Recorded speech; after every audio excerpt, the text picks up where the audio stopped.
ሞገደኛው ጋዜጠኛ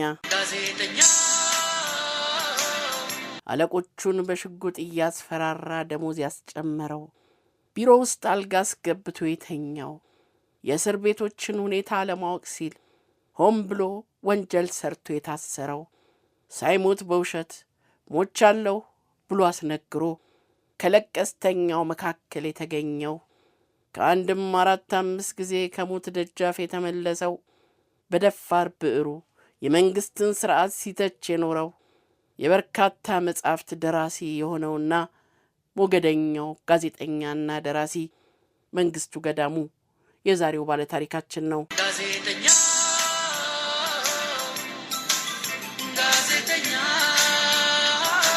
መንግስቱ የተወለደው በ1920 ዓመተ ምህረት በቀድሞ የሲዳሞ ክፍለ ሀገር በቡሬ ገጠራማ መንደር ውስጥ ነው። የቤተሰቦቹ ሕይወት በግብርና ሥራ ላይ የተመሰረተ ስለነበር መንግስቱም ገና በልጅነቱ የወላጆቹን ሥራ በአቅሙ ያግዝ ነበር። የመንግስቱ ሕይወት በፈተና የተሞላች መሆን የጀመረችው ገና በማለዳው ነበር። በዚያው የልጅነት ዕድሜው እባብ ነድፎት ለ6 ሳምንታት ያህል ሕሊናውን ስቶ ከሰነበተ በኋላ ከሞት ተረፈ። ፋሽስት ኢጣሊያ ኢትዮጵያን በወረረበት ወቅት የመንግስቱን የትውልድ መንደር ሲያቃጥል መንግስቱ ከሳቱ የተረፈው በተአምር ነበር። ቤታቸው ሲቃጠል መንግስቱ የሚሄድበት አጥቶ በሳቱ ውስጥ ይቅበዘበዝ ነበር። በሚቃጠለው በነ መንግስቱ ቤት ውስጥ ሰው መኖሩን የተረዳ አንድ የአካባቢው ሰው ወደ ቤት ውስጥ ዘሎ በመግባት መንግስቱን ከሞት አተረፈው። በፋሽስቶች መምጣት የተደናገጠው የአካባቢው ሰው ቤቱን ትቶ ሲሸሽ ፈረስ መጋለብ የማይችለው መንግስቱ በፈረስ ሊያመልጥ ወሰነና ከፈረስ ላይ ወጣ። የፈረሱ ፍጥነት አስደንግጦት ከፈረሱ ላይ ለመውረድ ወሰነ። ለስላሳ መሬት አገኘው ብሎ ከፈረሱ ላይ ተፈናጥሮ ሲወርድ ድንጋይ ላይ ቢወድቅም ከሞት መትረፍ ችሏል። የሞትን ደጅ እየረገጡ መመለስ የተለማመደው መንግስቱ በአንድ ወቅት በከብት ጥበቃ ላይ ሳለ ጅብ ተሸክሞት ሊሄድ ሲታገለው የለበሰውን ደበሎ ለጅቡ ሰጥቶ ማምለጥ ችሏል። ለዚህም ነው መንግስቱን ከልጅነቱ ጀምረው የሚያውቁት ሰዎች ሕይወቱ በሙሉ የፈተና ዘመን ነበር ብለው የሚመሰክሩት። መንግስቱ ዕድሜው ለትምህርት ሲደርስ ተፈሪ መኮንን ትምህርት ቤት ገብቶ ፊደል መቁጠር ቻለ። ከፍ ሲልም በወታደርነት ለማገልገል ተመዘገበ። በውትድርናው ግን አልገፋበትም። ከውትድርናው ዓለም ወጥቶ በፖስታና ቴሌፎን ሚኒስቴር ውስጥ ተቀጠረ። በስራው የተመሰገነ ታታሪ ሰራተኛ ስለነበርም በአጭር ጊዜ ውስጥ እድገት አግኝቶ ወደ ድሬዳዋ ተዛወረ። ደሞዙ ግን አጥጋቢ ስላልሆነለት ስራውን ለቆ በጥፍ ደሞዝ በምድር ባቡር ኩባንያ ውስጥ ተቀጠረ። የፖስታና ቴሌፎን ሚኒስቴር ይህንን የመንግስቱን ድርጊት ሲሰማ ወደ ቀድሞ ስራው በግዳጅ መለሰው።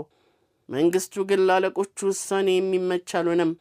አለቃም ይሁን ምንዝር በእጄ ከመጥፋቱ በፊት በሰላም አሰናብቱኝ ብሎ አስፈራራቸው። ይህ ፉከራው ሳያዋጣው ስለቀረ ሌላ መላ ዘየደ። ራሴን አጠፋለሁ ብሎ ማስፈራራት የመንግስቱ ሌላኛው ዘዴ ነበር። እንደ አጋጣሚ ሆኖ ይህኛው መላ ሰራለትና መስሪያ ቤቱ ራስን ከምታጠፋ እንለቅሃለን ብሎ አሰናበተው። ወደ ምድር ባቡር ኩባንያ ሄዶ ለጥቂት ጊዜያት ያህል ከሰራ በኋላ የኩባንያው ስራ አስኪያጅ ህብሪት አስመረረኝ በማለት ስራውን በፈቃዱ ለቀቀ። ጥቂት ሰንብቶ በኢትዮጵያ ንግድ ባንክ በጥሩ ደሞዝ በመዝገብ ቤት ሹምነት ተቀጠረ። በዚያም ጥቂት ከሰራ በኋላ ወደ ትርጉም ክፍል ተቀየረ። ብዙም ሳይቆይ ስልጣን ቢጤ አግኝቶ ወደ ባንኩ አስተዳደር ክፍል ተዛወረ። በወቅቱ 2 ጊዜያት ያህል ጥሩ የደሞዝ ጭማሪ ማግኘት ችሏል። ጭማሪዎቹን ያገኘበት መንገድ ግን የተለየ ነበር። ይኸውም ህንዳዊውን የባንኩን ስራ አስኪያጅ በሽጉጥ በማስፈራራት ነበር ጭማሪውን ያገኘው። ሌላ አጋጣሚ ተፈጥሮ ሳይሳካ ቀረ እንጂ መንግስቱ ከሽጉጥ ተሻግሮ በጠመንጃ በማስፈራራት 3ኛ ጭማሪ ለማስደረግ እየተዘጋጀ ነበር።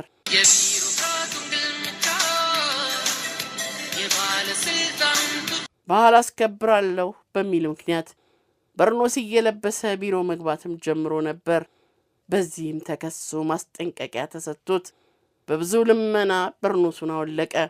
በዚህ የተናደደው መንግስቱ ባንኩን በጋዜጣ ጽሑፍ ሙልጭ አድርጎ ተሳደበ።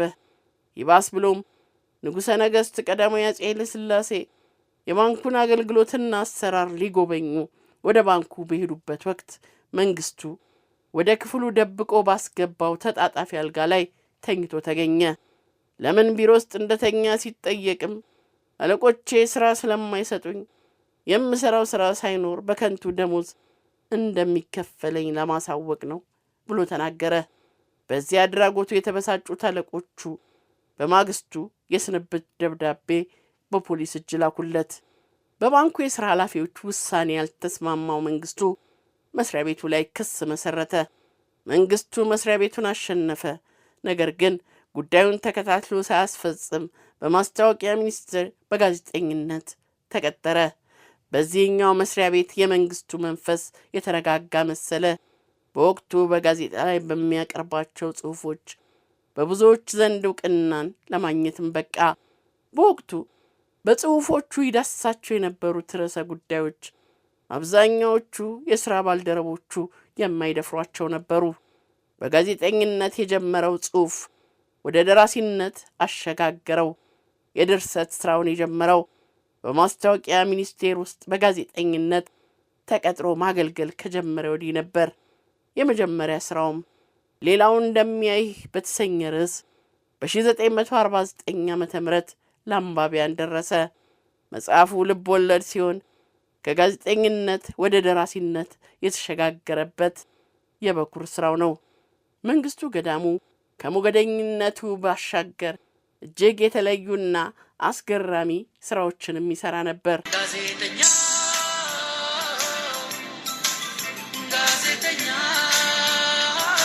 በአንድ ወቅት አንዱን ምስኪን ፈረንጅ በ700 ብር ደሞዝ ቀጥሮ ካፖርት እያሸከመ በፒያሳ አካባቢ ይዞት ይዞር ነበር። ይህም ፈረንጅ ያበሻ አሽከር አይሆንም የሚለው አመለካከት ስህተት መሆኑን በተግባር ለማሳየት ታስቦ የተደረገ ድርጊት ነበር። 4 ኪሎ አካባቢ አንድ ተወዳጅ ውስኪ ቤት ነበር። ውስኪ ቤቱ ሁልጊዜም በደንበኞቹ እንደተጨናነቀ ነው። መቀመጫ ማግኘት አስቸጋሪ ነበር። አንድ ቀን ታዲያ መንግስቱ ከአንድ የውጭ ጋዜጠኛ ጋር ውስኪ ለመጠጣት ወደዚህ ውስኪ ቤት ሄደ። እንደተለመደው ውስኪ ቤቱ በደንበኞች ተሞልቷል። እንኳን መቀመጫ መቆሚያም አልነበረውም። መንግስቱ በሩ ላይ ቆሞ አጨበጨበ። ጠጭ ሁሉ ጸጥ ሲል በወቅቱ የነበሩትን ጠቅላይ ሚኒስትር አክሊሉ ሀብተወልድን ጨምሮ ብዙ የመንግስት ሹማምንትን ስም እያነሳ መሳደብ ጀመረ። ምድረ ጠጪ፣ የመንግስቱ ስድብ ያሳፍሰናል በሚል ስጋት ሂሳቡን እየከፈለ ቤቱን ለቆ ወጣ። ቤቱ ጭር ሲል መንግስቱ ከወዳጁ ጋር ምቹ ሶፋ ላይ ተቀምጦ ውስኪውን መጠጣት ጀመረ። መንግስቱ ገዳሙ አንጋፋ ጠጪ በመባል የሚታወቅ ሲሆን ለምን እንደሚጠጣ ሲጠየቅ የእኔ አእምሮ ከተራው ሰው አእምሮ በጣም የላቀ ነው፣ ስለዚህ ከእናንተ ጋር ለመነጋገር ያንን ከፍተኛ አእምሮዬን ወደ እናንተ ደረጃ ላወርደው የምችለው በአልኮል ኃይል ነው ሲል ተናግሯል። መንግስቱ ከጽሑፍና ከንግግሩ ባሻገር በዕለታዊ ድርጊቱ ሁሉ ስርዓቱን ይቃወም ነበር። አንዲት አህያ ጆሮዋ ላይ ብር ለጥፎ በየመጠጥ ቤቱ እያዞረ አስተናጋጆቹ እንዲታዘዟት ያደርግ ነበር። በዚህም የጊዜው ባለስልጣኖች በገንዘብ እንጂ ባስተሳሰብ ከአህያ እንደማይሻሉ ለማስረዳት ያደረገው ነገር ነው ተብሏል። አህያውን ይዟት በየቦታው ሲዞር ምንድነች ብለው ሲጠይቁትም የማስታወቂያ ሚኒስቴር ባልደረባ ነች እያለ መልስ እንደነበር ይወሳል። የ1953 ዓመተ ምህረት የመፈንቅለ መንግስት ሙከራን ደግፎ ህዝቡን መቀስቀሱም ስርዓቱን የመቃወሙ ምልክት ነበር። በሌላ ጊዜ ደግሞ መንግስቱ ሮም ከተማን እንዲጎበኝ ተጋበዘ። መንጌ ቲኬቱን ፓስፖርቱንና ቪዛውን በእጁ ካስገባ በኋላ በበረራው ዋዜማ ቀን ወደ አለቃው ዘንድ ሄዶ ከሳምንት በኋላ ወደ አውሮፓ እንደሚሄድና ጉዞውን እንዲፈቅዱለትም አንጀት የሚበላ ደብዳቤ ጽፎ ሰጣቸው። አለቃቸውም የሚያስቸግራቸው ሰራተኛቸው በእጃቸው ላይ መውደቁ አስደስቷቸው ደብዳቤው ከማህደሩ ጋር ተያይዞ ይቀመጥ የሚል ትእዛዝ ጽፈው ማመልከቻውን ወደ መዝገብ ቤት ላኩት። መንግስቱ እንደተጫወተባቸው አለቃው ያወቁት። ጠዋት ለስራ ሲፈልጉት በዚያው ቀን ጠዋት ቀደም ብሎ ወደ ሮም መብረሩ ሲነገራቸው ነበር። ሌላኛው የመንግስቱ አስገራሚ ጠባይ አምባጓሮ መውደዱ ነበር። በዚህ ጠባዩ ምክንያትም ከ100 ጊዜ በላይ ተቧቅሷል። 4 ጊዜ በጩቤ ተወግቷል። 4 ጊዜ በመኪና ተገኝቷል። ህሊናውን እስከሚስት ድረስ ያጋጠመውን ጨምሮ 20 ጊዜ ማጅራቱን ቦሮ ቡላዎች ተመቷል። አንድ ሙሉ ሌሊት በቆሻሻ ክምር ላይ ያሳልፏል። መንግስቱ በራሱ ላይ መቀለድ የሚወድ ነበር። አንድ ጊዜ ሳይሞት ሞቻለሁ ብሎ ወደ መስሪያ ቤቱ ስልክ አስደውሎ የቀብሩ ቦታ ቀጨኔ መድኃኔዓለም ቤተክርስቲያን እንደሆነ አሳወቀ። ለቀስተኛው በቤተክርስቲያኑ ተገኝቶ ተሰብስቦ አስከሬኑን ሲጠብቅ መንግስቱ ጥቁር ሱፉን ግጥም አድርጎና ባርኔጣውን ደፍቶ ብቅ አለ። ለቀስተኛውን አመስግኖ ሳይሞት ሞቻለሁ ብሎ ያስነገረው በእውነት ቢሞት የቀብሩ ስነ ስርዓት ምን እንደሚመስል በቁሙ ለማየት ፈልጎ ያደረገው መሆኑን ገልጾ ለቀስተኛውን በተነ። መንግስቱ ገዳሙ በዓለም ዙሪያ ታዋቂ ሰዎችን በሚመዘግበው ሁኢዝሁ ባህረ መዝገብ ውስጥ ስሙ ሰፍሮለታል። ትዳርን ለምርምር የሚጠቀምበት ይመስላል እስከሚባል ድረስ 4 ጊዜ አግብቶ 4 ጊዜ ፈቷል።